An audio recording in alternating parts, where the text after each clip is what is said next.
শুভ সন্ধ্যা। কবিতায় নাসিমা চ্যানেলে আপনাদেরকে স্বাগত। সকলে কেমন আছেন?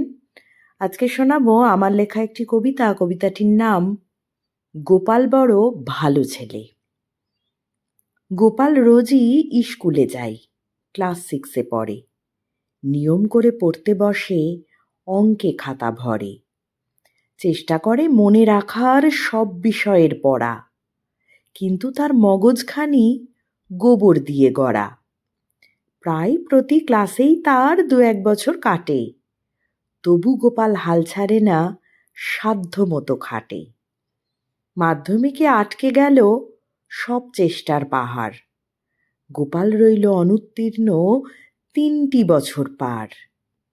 সাদাসিধে গোপালের মা বুঝত ভালোভাবে, গোপালের এই ছাত্র জীবন কতটা পথ যাবে।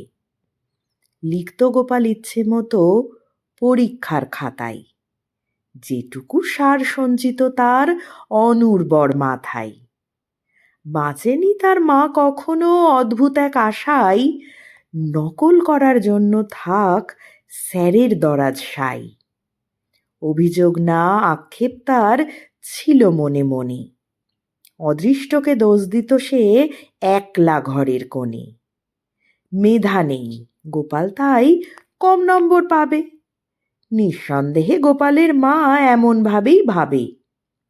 সুবিধা পাওয়ার প্রশ্নই নেই শিক্ষকদের কাছে। মা চায় না গোপাল কারো দয়ার দানে বাঁচে। কখনো মা ভাবেইনি চাকরি পাবে ছেলে। বুকের আশা ছইনি আকাশ লোভের ডানা মেলে।